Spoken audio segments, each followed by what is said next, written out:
Everyone, and welcome to the Pmbc meeting for March 23rd, 2022.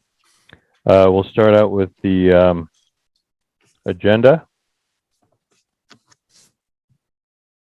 And let's see, can everyone see that? I gotta enlarge it a little bit, I guess. Whoa. Little too big. So,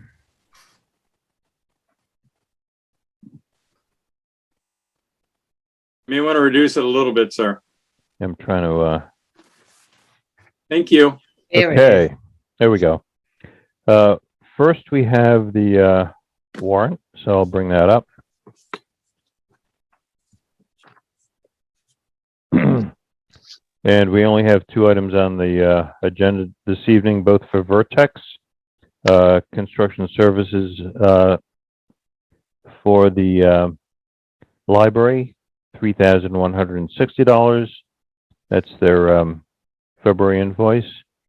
And for the police station, $1,580, and total of $4,740. Oh, hi, Rich. Hi, Steve. I made it. Yeah, thank you. Any discussion on the warrant? Motion to approve the warrant for $4,740. Okay, Bob Bob Romley Romley. makes the motion. Is there a second? I'll second it. Bartlett seconds. Roll call vote. Bob? Bob Romley, yes. Mike? Mike Scanuto, yes. Bartlett? Ed Harvey, yes. Richard?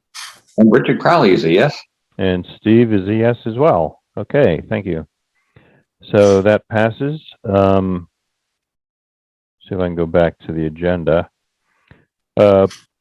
Approved minutes from March 9th. Unfortunately, I did not have a chance to look at these. That's my bad. We'll have to push that off to next meeting.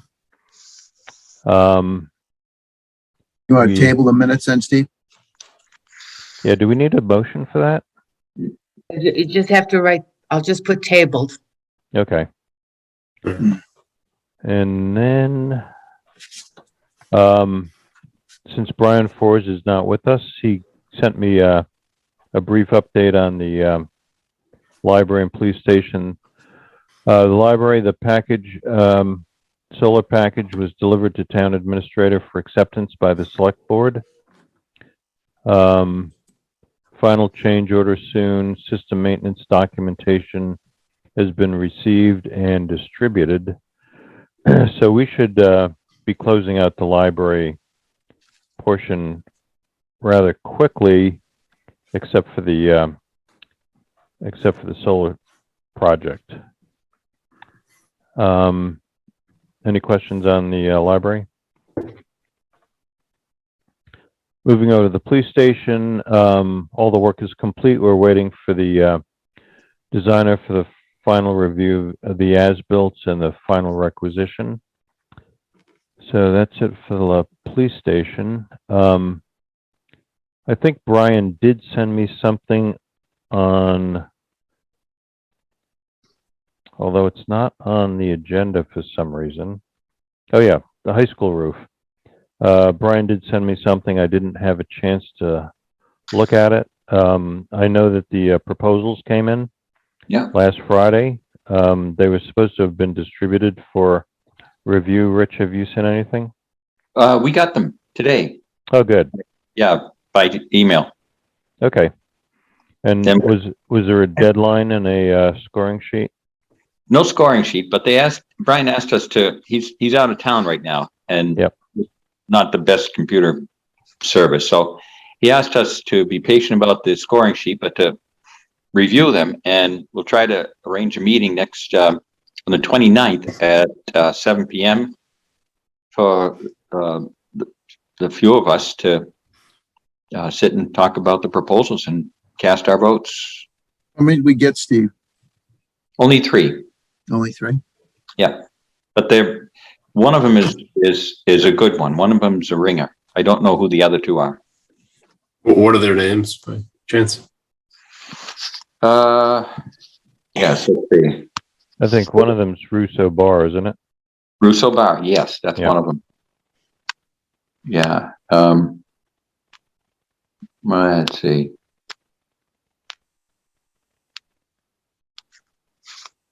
Let's see.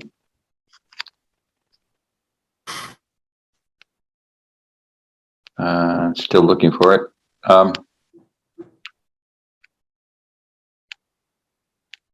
Brian Pascal, here we are. And, all right, one of them is Russo Bar. Let's see, the other is, I gotta download it. Is an outfit called SOCOTEC, Socotec. And then the third one is, give me a second, Derby Square Architects. So again, the last two I haven't heard anything or don't know anything about them, but doesn't mean they're not capable of doing the work. True. Right. And I suspect you'll be reaching out for references. Yes, yes. Yeah. If not us, Brian, for sure. Yeah. Okay, good. Any other questions on the high school roof? Okay, we'll move over to the senior center. Joe's not with us. As far as I understand, I had a conversation with Anthony and Joe a week ago Monday, and apparently they are looking to relocate the senior center from the slope site to the tennis courts. And they're doing a feasibility study for that location. And I think that they were looking for $50,000 for the feasibility study. So that's all the information I have on that.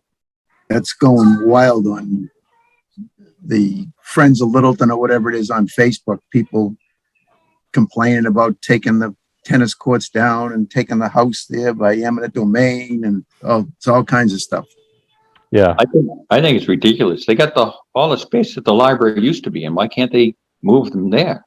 Renovate. Yeah. Oh, that's being renovated, Rich. Yeah, that's Ed building Mullen and department. that whole group is going on the lowest floor, and Park and Rec is going on the other two floors. Well, Park and Rec move out from the west side, and that opens up that whole wing. But yes, except from what I understand, but it could be different, is EHS is moving in there. Okay. That So was the anyway- last I knew. Anyway, Okay. this committee doesn't make policy, we implement it. So Right. Yep. Yep. we can talk to our representatives on the select board and if we want to have that conversation. Great refereeing. I'm just trying to wrap this up. I know that Yeah. we have I know Rich, you're taking a break from teaching, so I'm on break now. want to be mindful of your time, and everybody else's as well. Yeah, I can add that I just came from the community preservation meeting, which is going on now, and Joe Layden was there trying to persuade them to cough up the 50 grand, which is mostly for design services. He admitted that only about 10 or 12,000 was for the feasibility study to relocate it, the tennis okay. courts. So the part of the 50,000, I mean, the 50,000 is going to lead up to a request for 500,000 to build some number of tennis and pickleball courts somewhere in town, to be determined by the people who make decisions. I wonder how they arrived at that value. Westford did a similar, they built a bunch of tennis courts, and the design fee was roughly 10% of the proposed initial cost. Okay, yeah, that's what it should be. Interesting. Well, more to come on that. Any other comments on any of the projects? Steve, did they get the plaque situation straightened away? Do we know? The Not library? yet, not yet. Okay, So, that'll be my only input. yeah. I'm sure that, Jumping ahead. yeah, that's, I think, Brian's, totally involved in that. So hopefully next meeting we'll get an update on that. I don't see any reason to include the selectmen on that if they voted against it, the library. Thanks for your But editorial I comment. didn't really say that. Strike that from the minutes. That was an interesting meeting that they ended up approving that by such a narrow margin. Excuse me. Member input. Bartlett? I just put my foot in my mouth, so I don't have any more. Bob? All set. Mike? Fine, thanks. Rich? Just that I'm helping out the Historical Society. Since the Historical Society is can do whatever they want. They're off the they don't have to go through the protocols that we have to do with other town facilities. They're looking at getting a waterproofing company to waterproof the basement, and that's just about underway now with a decent waterproofing company, Folan Waterproofing, and the heating air conditioning system that got put in. Beautiful. It's operating beautifully right now. And one other thing that they're going to do to mitigate the water around the building is the DPW is going to trench the outside of the building and put a drain in, a French drain, and they're connecting it to the town sewer sometime this summer. So that building will be in really good shape for the next 100 years, very shortly. Yeah, DPW did two sides of it. They're going to complete the other two sides. Yeah. Yeah. So that's all. Yeah, thanks for the update, Rich. So Mike, anything? Did I ask Oh, you? I'm good, thanks. Okay. Did I miss anyone? Motion to adjourn. Well, I don't have any member input either. So, is there a motion to adjourn? Motion to adjourn. Bob Romley. Okay, is there a second? Second, Mike Scuduto. Okay, all in favor, Bob? Bob Romley, yes. Bartlett? Bartlett, yes. Mike? Mike Scuduto, yes. Rich? Rich Crowley, yes. And Steve Moore, yes. Well, again, thank you for your time, and we'll see you in 2 weeks. Great.